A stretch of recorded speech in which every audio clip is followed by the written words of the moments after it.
विद्यार्थी मित्रांनो, सप्रेम नमस्कार. मी आहे विनोद कुमार माने. माने गुरुजी या माझ्या एज्युकेशनल मोटिवेशनल चॅनलमध्ये आपण सर्वांचं मी एकदा पुनश्च सहर्ष स्वागत करत आहोत. कसे आहात सगळे आनंदात मजेत असाल अशी आशा बाळगतो. मित्रांनो, आज असंच तुमच्याशी संवाद साधावं असं वाटलं. म्हटलं चला, निवांत वेळ आहे, सुट्टीचा दिवस आहे, काहीतरी आपण विद्यार्थ्यांशी हितगुज करूया. मित्रांनो, आयुष्यामध्ये आपल्याला जर यशस्वी व्हायचं असेल ना, तर बऱ्याच गोष्टी आपल्याला कराव्या लागतात, आहे ना. आणि मला तरी असं वाटतं की विद्यार्थी दशेमध्ये आपल्याला ह्या सगळ्या गोष्टी करणं अत्यंत आवश्यक असतं.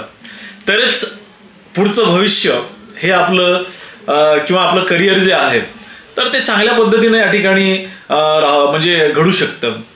तर मित्रांनो, एकंदरीत जर आपण पाहिलं तर ह्या सगळ्या गोष्टी या ठिकाणी व्यवस्थित रीतीनं आपल्याला करण्यासाठी आणि थोड्याफार जे आपण निराश होतो आणि मग निराश झाल्याच्या नंतर कुठेही जर आपल्याला अपयश आलं तर आपण निराश होतो. तर आपण निराश न होता आपण एक ध्येयाच्या दिशेनं आपण जो ध्येय गाठण्याचा विचार केलेला आहे, जे क्षितिज आपल्याला गाठायचं आहे, तर त्या अनुषंगाने आपल्याला प्रयत्न करणं अत्यंत आवश्यक असतं. मग व्यक्तिमत्व विकास असेल किंवा करिअरचा विकास असेल, तर अभ्यासाबरोबर आपल्याला अजून कोणत्या गोष्टी आहेत ज्या आपल्याला करणं अत्यंत आवश्यक आहेत. तर अशा बाबींच्या संदर्भात आपण थोडीफार चर्चा करणार आहोत. विद्यार्थी मित्रांनो, अभ्यासाबरोबर आपल्याला अभ्यास करत असताना एक शिस्तबद्ध नियोजन जो आहे ना, तर तो करणं अत्यंत आवश्यक आहे. मला तरी असं वाटतं की अभ्यासाचं वेळापत्रक आपण तयार करायला पाहिजे आणि त्या अनुषंगानं एक शिस्तबद्ध नियोजन करून त्या वेळेमध्ये ठराविक जो वेळ असेल तर त्या वेळेमध्ये आपण अभ्यास आपल्याला करायला पाहिजे. कारण काय होतं की काही वेळेला विद्यार्थी परीक्षा जवळ आली की मग रात्र जागतात. सुरुवातीपासूनच समजा आपण वेळेचं व्यवस्थापन केलं आणि शिस्तबद्ध नियोजन केलं तर आपल्याला परीक्षेच्या वेळेला जास्त धावपळ करण्याची पण गरज नाही. ठीक आहे. तर हे गोष्ट आपल्याला पहिल्यांदा लक्षात घेणं अत्यंत आवश्यक आहे आणि म्हणून आपल्याला शिस्तबद्ध नियोजन करून घेणं हे अत्यंत आवश्यक आहे. दुसरी गोष्ट, नियमित अभ्यास. आपण जो अभ्यास करतोय ना, तर त्या अभ्यासामध्ये कुठल्याही प्रकारचा खंड पडू द्यायचं नाही. ठीक आहे. एखाद्या वेळेला भावाचं बहिणीचं लग्न असेल किंवा आपल्या आप्तस्वैक्यांचं लग्न वगैरे जर असेल तर अशा वेळेला ठीक आहे, पण तो म्हणजे जो वेळ आहे तो जो आपण तिथं खर्ची घातलेला आहे तर त्या वेळेची भरपाई आपल्याला कदापि आपल्याला करता येणार नाही. पण त्यासाठी आपल्याला अधिक वेळ जो आहे अभ्यासाचा तो आपल्याला वाढवून घ्यायला हवं. आणि अशा पद्धतीनं आपण जो नियमित अभ्यास करत असू तर आपल्याला यशाकडे जाण्याचा मार्ग जो आहे तर तो अत्यंत सुकर होत जाईल. आणि म्हणून नियमित अभ्यासाची सवय जी आहे तर ती लावून घेणं अत्यंत आवश्यक आहे. तर पहिला मुद्दा आपण पाहिला शिस्तबद्ध नियोजनाचा. शिस्तबद्ध नियोजन करणं अत्यंत आवश्यक आहे.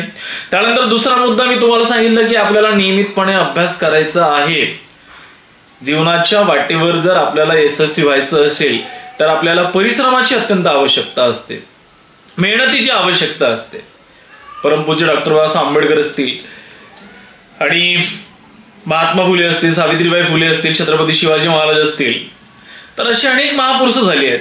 त्यांचे चरित्र वाचा, त्यांच्याकडून प्रेरणा घ्या आणि शिस्तबद्ध अशा प्रकारचं नियोजन जे आहे तर ते नियोजन आपल्याला करता आलं पाहिजे. त्याच्यानंतर ध्यान, व्यायाम, योगासने. मित्रांनो, ज्या पद्धतीनं शरीराला व्यायामाची आवश्यकता असते तर अगदी तशाच पद्धतीनं आपल्या मेंदूला देखील, आपला मेंदू जो आहे तर त्या मेंदूला देखील वाचनाची खुराक जी आहे तर ती देणं अत्यंत आवश्यक आहे. म्हणून आपण वाचलो पाहिजे. तुम्हाला ती मन माहीत असेल की वाचाल तर वाचाल आणि वाचाल तर टिकाल. आणि म्हणून आपल्याला वाचन वेडे व्हायचं आहे आणि वाचनातूनच आपल्याला आपलं करिअर जो आहे तर तो मित्रांनो घडवता येऊ शकतो. पुढचा मुद्दा आहे की वर्तमानपत्रांचं वाचन. आता मित्रांनो काय होतं ना की आपण अभ्यासक्रमामध्ये असणारी जी पुस्तकं आहेत तर ती पुस्तकं आपण वाचतोच. आपण मराठी वाचतो, मराठी व्याकरण वाचतो, हिंदी व्याकरण वाचतो, हिंदीचे पुस्तक वाचतो, इंग्रजी पुस्तक वाचतो, इंग्रजी व्याकरणाचे पुस्तक वाचतो, इतिहास, भूगोल, रसायनशास्त्र, जीवशास्त्र, भौतिकशास्त्र, गणित, विज्ञान अशी अनेक पुस्तकं आपण वाचतो. पण मित्रांनो माहित आहे का तुम्हाला की जेव्हा आपण स्पर्धा परीक्षेला उतरतो तर हाच अभ्यास नेमका तिथं आपल्याला असतो.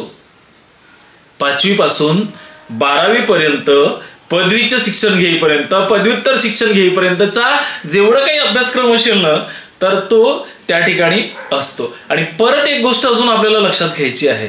कोणती गोष्ट लक्षात घ्यायची आहे तर एक गोष्ट अजून आपल्याला लक्षात घ्यायची आहे ती म्हणजे अशी की वर्तमानपत्रामध्ये आपल्याला चालू घडामोडीविषयीचं वाचन दिलेलं असतं. आणि ते चालू घडामोडी मग त्या क्रीडाविषयक असतील, राजकारणाविषयक असतील किंवा अन्य कुठल्याही विषय असतील तर त्या सगळ्या आपल्याला वर्तमानपत्रातून भेटत असतात. आणि म्हणून त्याचं वाचन करणं अत्यंत आवश्यक आहे.